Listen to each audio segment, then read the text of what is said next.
আসসালামু আলাইকুম, কেমন আছেন সবাই? আশা করছি সবাই ভালো আছেন। আলহামদুলিল্লাহ, আমিও ভালো আছি।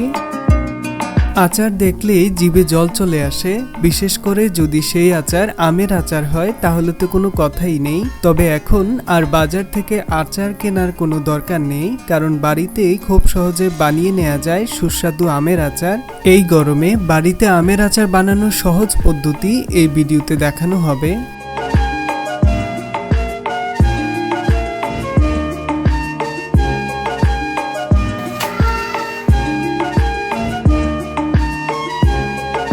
প্রথমে আম হালকা খোসা সহ ছোট ছোট টুকরো করে কেটে নিতে হবে।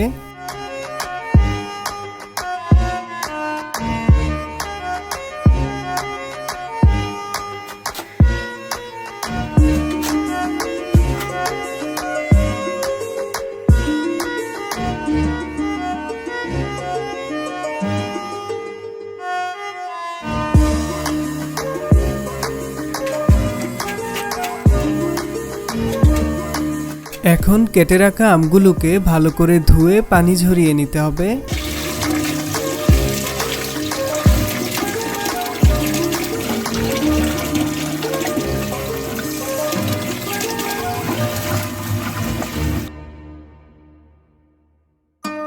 এবার টুকরো করে রাখা আমের মধ্যে 2 চামচ লবণ দিতে হবে, তারপর 2 চামচ হলুদ গুঁড়ো দিতে হবে। এবার লবণ হলুদ ভালো করে মিশিয়ে নেয়ার পর 6-7 ঘন্টা রোদে রেখে দিতে হবে। এদিকে আচারের মশলা তৈরির জন্য সবকিছু সাজিয়ে রাখা হয়েছে। এগুলো হচ্ছে সরিষার তেল, ভিনেগার, ভাজা শুকনা মরিচ গুঁড়া, 5 ফোড়ন, ভাজা শুকনা মরিচ, সরিষা বাটা, রসুন বাটা, তেজপাতা, গরম মশলা এবং সবশেষে আছে আদা বাটা এবং রসুন বাটা।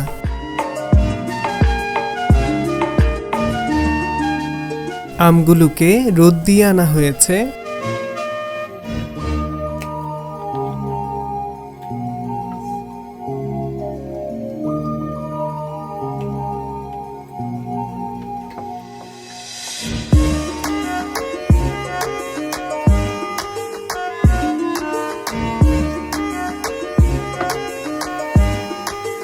আমাদের আমগুলো যেহেতু বড় বড়, তাই এর টুকরোগুলো বড় বড় করা হয়েছে।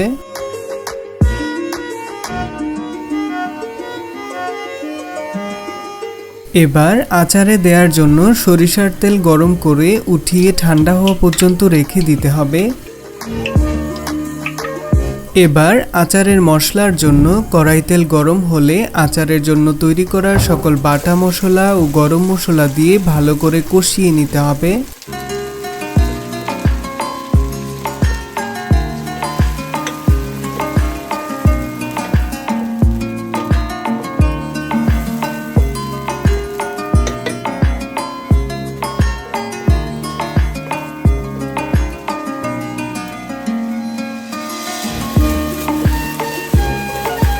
আমগুলো শুকানোর সময় তো আমরা হলুদ ব্যবহার করেছি, কিন্তু এখানে আরও একটু হলুদ দেয়া হলো, কারণ আচারের কালারটা ভালো আসবে তাই।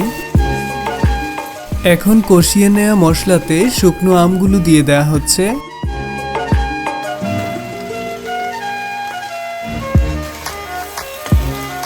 এখন 15 মিনিট অল্প আঁচে নাড়তে হবে।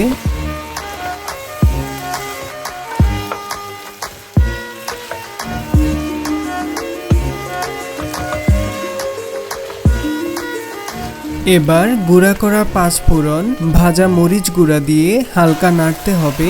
এরপর এতে আমরা অল্প চিনি দিয়ে দিয়েছি, আপনারা চাইলে দিতে পারেন, আবার নাও দিতে পারেন।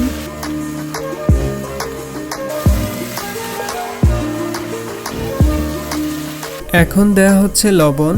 অনেকদিন সংরক্ষণ করে আমের আচারটি খাওয়ার জন্য এবং আমগুলো তাড়াতাড়ি সিদ্ধ হওয়ার জন্য এখানে সিরকা ব্যবহার করা হচ্ছে।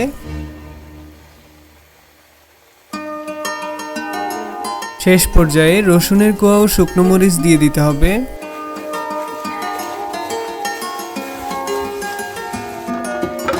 আমাদের আচার বানানো কিন্তু হয়ে গেছে। এখন আপনারা আচারটা নামিয়ে ঠান্ডা করে আপনাদের ইচ্ছা মতো বোতল বা বক্সে রাখতে পারেন।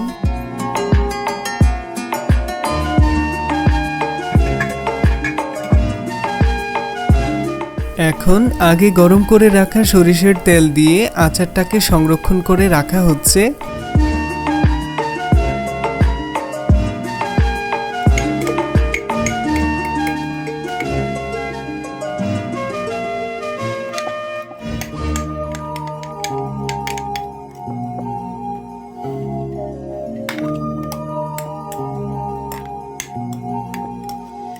আচার বানানোর পর কিছুদিন রোদ্রে দেয়া অনেক ভালো, সেই পরিক্রমায় আমরা আজকে রোদ্রে দিয়েছি। আজকের ভিডিও পর্যন্তই। সবাই ভালো থাকবেন, সুস্থ থাকবেন এবং ইস্তিয়াক ব্লগের পাশে থাকবেন। আল্লাহ হাফেজ। Oh Muhammad, you are my hero.